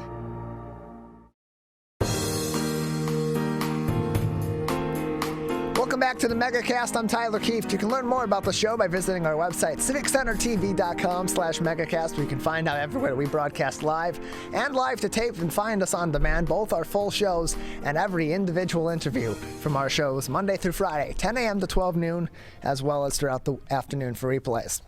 Joining us now is Tamar Bolden, Senior Director of Call Center Operations for 211 with United Way for Southeastern Michigan, as this is all February 211 Awareness Month for United Way, talking all about their lifeline in times of crisis. Tamara, thank you for being with us today. Thank you for having me. Appreciate having you on. So let's start with what 211 is. This is a very important resource that's available here in our local area through the United Way. And give us some insight into the many different ways people can utilize 211 in times of crisis. All right. Well, first of all, 211 is a 365 days, 24/7 operation. So if someone is experiencing crisis around food insecurity, utilities, shelters, needing somewhere to go, warming stations because it's so cold, taxes. Right now we're in tax season and you need some support and can't afford to pay for your taxes to get done, you can call 211. So there's many reasons you can call 211. Those are some of the ways that we assist people who are in crisis. We're joined by Tamar Bolden from the call center for 211 with United Way for Southeastern Michigan, joining us on the Megacast. And so these resources that can be utilized through the 211 hotline all throughout the year, as you said, 24/7, 365 days a year. These are a lot of really important services, but they're also expensive services too. So how are these funded through the United Way, which is a nonprofit organization? Yes, actually, to run a call center, 211, it costs millions of dollars, probably a little bit over $2 million. So what we do is to raise money to be able to actually manage the call center is through our fund development. We're part of their yearly structure of going out and raising money. So they raise money so we can have 22 operators available to be able to assist individuals in their time of need, which is a crisis. So that's one way we raise money. Additionally, some of the services that we do, we're information and referral. So some of the services we don't provide directly, not direct services. We actually are the person who holds their information. So if someone calls us, we can get them over to the organization to get to be able to apply for that assistance. Now, some of those organizations do apply for grants through United Way and micro grants through the United Way. So the people who are out there on the front lines helping individuals who are struggling, they do apply for grants throughout the year with United Way. We're joined by Tamar Bolden, Senior Director of Call Center Operations for 211 through the United Way of Southeastern Michigan, joining us on the Megacast. And it's interesting because with all these different services, they range from help with childcare, mounting bills, shelter for the night. As you said, even tax help is among the services that can be provided through the 211 hotline. That's a lot of different areas of expertise to help various people throughout the day and throughout the year deal with. So what goes into the training, or at least into the recruitment of these call center operators that are helping all these people? Because I would imagine they got to be a little bit of an expert in all these different areas to point these clients ultimately in the right direction. Well, actually, I'm glad you say that. We have a rigorous process to be able to work in the call center. So therefore, on the front end of it, where we interview people, we do 100 survey question, then we do 2 interviews, and then we do a 2-week training. And we do ongoing weekly training through AIRS to make sure that all information is updated and readily available. So we do constant training. So you do have to be a person that can manage a lot of information and process it. And as things change, imagine in the pandemic, we had all this information in our database and it changed in an instance. So we had to reach out to all these over 10,000 agencies to say, hey, what are your operations? When are you open? When are you closed? How will you serve people? All of that information had to be changed in an instant just to manage the pandemic. And we were able to do that. We have a database team where we manage our database. So we got a team of 5 people that are working constantly to keep that information current. And anything that comes down the pipeline, we're putting it through our wiki. So we're constantly putting in new information and we're constantly training our staff. But the people that we have on staff, they love helping people. They have a servant leadership mentality, and they want to see people do well and come out of their crisis in whatever way that they can support them. They're willing to do it. So we do have a rigorous process to make sure that the right people are answering the phone, because remember, if someone is in a crisis, you don't want to get someone who's not empathetic, who doesn't care. You need that person to actually see you through it, because when someone is struggling, the brain doesn't function at a high level. So you need someone that's calm, compassionate, and knowledgeable to get them through that particular crisis. So that's why we take our time to make sure that we find the right people to answer the phones. We're joined by United Way Director of Call Center Operations for the 211 Center in Southeastern Michigan, Tamar Bolden, joining us on the Megacast. And as you mentioned some of those changes that needed to happen at your call center for those call center operators because of the pandemic. But on a wider scale, generally speaking, for the 211 services, how have those been impacted across the board in terms of need and in terms of the difference in services that are typically being sought by those that are calling 211 during the course of this pandemic? Great question. What we had to do is what many businesses had to do. We had to pivot. So usually we just doing the information and the referral, and we've really expanded our direct services. So right now we do all the processing for utilities. We work directly with DTE. So if someone calls 211, we're going to walk them through the process, make sure that they get all the information entered so they can actually get payments to pay their arrears off, or get into programs to learn how to be self-sustainable, or weatherization. Some people just don't know that their energy is up too high and that they need to, cover their hot water tank. So we're there for that. But also we've expanded because of the pandemic.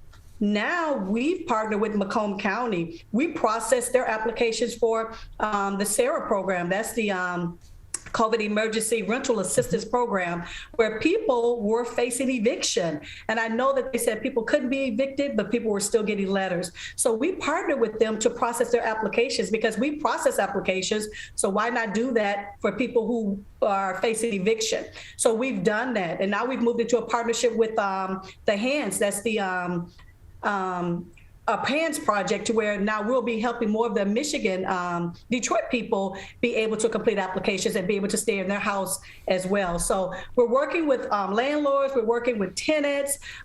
We do have a MyHalf program where we're working with homeowners to keep them in their homes. So we're doing a lot of processing applications. And I know people say, oh, processing an application, but it is if one thing is missing, they will not get the funds that they need to be able to stay in their homes. So it is important to train people to make sure that they're following the procedures, getting all the proper documentation, and making sure that we see them from beginning to end, and that check is cut and that people stay in their homes. So we've expanded our direct services to where it's not just about utilities, it's about housing. So we do a lot of work around housing, and we're very proud of it. And we just want to make sure that more people can stay in their homes and not become evicted from their homes.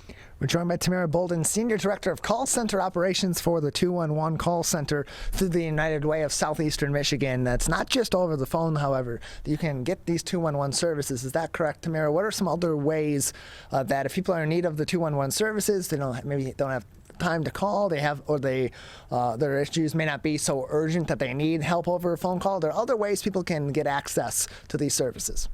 Yes, and I'm glad that you said that, because a lot of people still like to call. We get a lot of calls. Oh, yeah. We got over 250,000 contacts within the last year in 2021. So you can email us, you can chat us, you can go on our line and look at through our portal, the Technology Savvy portal, put in their information, and they can get some information around where they can get support. Prior to the pandemic, people come to our satellite sites, but during the pandemic, we had to discontinue that. But that will be back once everything is back to normal. We're joined by Tamar Bolden, Senior Director of Call Center Operations for 211 with the United Way of Southeastern Michigan. Again, those resources, of course, calling 211, you can get access to those resources. Their live chat, information on emailing the United Way of Southeastern Michigan about the 211 services, and searching their database of services can be found on their website, unitedwaysem.org/get-help, unitedwaysem.org/get-help. And so, Tamara, a couple more minutes with you before we'll say goodbye today. Any other information at this time that would be important for our audience to know about 211, about those services, who they're available to, or any other information we haven't discussed at this time? Thing I would like to lift up is that it is National 211 Awareness Month. So this whole month, we're out talking about 211, making sure more people know about us. I know a lot of people say, well, everybody knows about 211, but there's really a lot of people who've been impacted by the pandemic that have never needed resources before. So we have a new target audience. So we're trying to make sure that we get the word out about 211 and call us if you're in a crisis. So that's one thing where it's National 211 Awareness Month. But also on February the 11th is the 211 Celebration Day. It's a national day that we celebrate 211. So we're so proud of the work that our staff is doing, that we're doing throughout Michigan with the other call centers. So we're excited about that, and we just want to stop and honor them on that day. We're continuing to lobby to get additional funding to make sure that we can broaden the scope of the work that we do within 211. So we're excited about that. And we just want to say that regardless if you think that you qualify for something or not, because of the pandemic, the FPLs have been raised. And as a result of that, more people are qualifying for resources. So if you've never qualified before, please don't think, oh, I can't get anything. Think, I'm going to try and see. Call us up. We will walk you through it. And there's many new pilot projects out there to help people get through the pandemic. So give us a call if you're in a crisis. Do not sit home and need food, if you're facing eviction, if your utilities, if you don't have anywhere to sleep, if you know of people who are struggling, who are suffering, call on their behalf, get the information to them. All of us together can make a difference in someone's lives. We hear the testimonies every day of people utilizing these services, and it's making a difference. So we're excited to say we're celebrating this month. We know there's much more work to do, but sometimes you have to stop and celebrate and acknowledge the people that do the work, and that's what we're doing this month. So I just want to lift up that this is a celebration month for us. Well, Tamara, thank you very much for joining us and telling us more about these services through 211 and to raise awareness about 211 Awareness Month. Yes, thank you so much. Again, you can learn more information at unitedwaysem.org/get-help, unitedwaysem.org/get-help, or by calling 211 if you're in need of any of these services. That is going to do it for today's edition of the Megacast. I want to give a big thank you to all of our guests for joining us on this Monday edition of the show. Of course, Tamar Bolden, Senior Director of Call Center Operations for the 211 Call Center through the United Way of Southeastern Michigan. Leah Hefner, the co-owner of Awesome Mitten, joining us to talk about her website and many of those great activities available all across the state of Michigan this winter, their winter bucket list, of course, and previewing all their other seasonal bucket lists for activities all across the state of Michigan. Really interesting interview with her and appreciate her time. Ralph Thompkins, the owner of S.W.A.G Kids Gym, for joining us on the Megacast. Talk about the gym, talk about some upcoming events that he's partnering with West Bloomfield Parks for. Very nice to have him on the show with us again. Gabe Nystein, the Fund Development Director with the Midnight Golf Program, a Share Detroit-supported charity and nonprofit, talking about that programming that's benefiting children all throughout the local area. And, of course, Dolores Anetrini, the Senior Designer at Gorman's Home Furnishings and Interior Design. You can view all of these interviews as well as our full episode from today and all of our other shows by visiting our website, civiccentertv.com/megacast, or just clicking on our Megacast link. You can also go to our coronavirus page. Highly encourage you to do that for up-to-date information on COVID-19 directly linked to information from the Centers for Disease Control and Prevention, or the CDC, the Michigan Department of Health and Human Services, or MDHHS, and the Oakland County Health Division. Big thank you to our crew as well. Calvin Brown, our technical director, with me in the studio each and every day from 10 to noon. The king of television himself, Larry Nyland, booking our show each and every day, helping our guests get prepared to come on the show with us and helping us get prepared to speak with them. Jared Clark, our Zoom producer over at the offices of My Michigan TV in Troy, and Maddie Mushkin out at Master Control, helping us on and off the air. Coming up next on My Michigan TV, it's Steve Lato Live, then Larry and Maddie Live at 1 o'clock. We'll be back tomorrow at 10 a.m.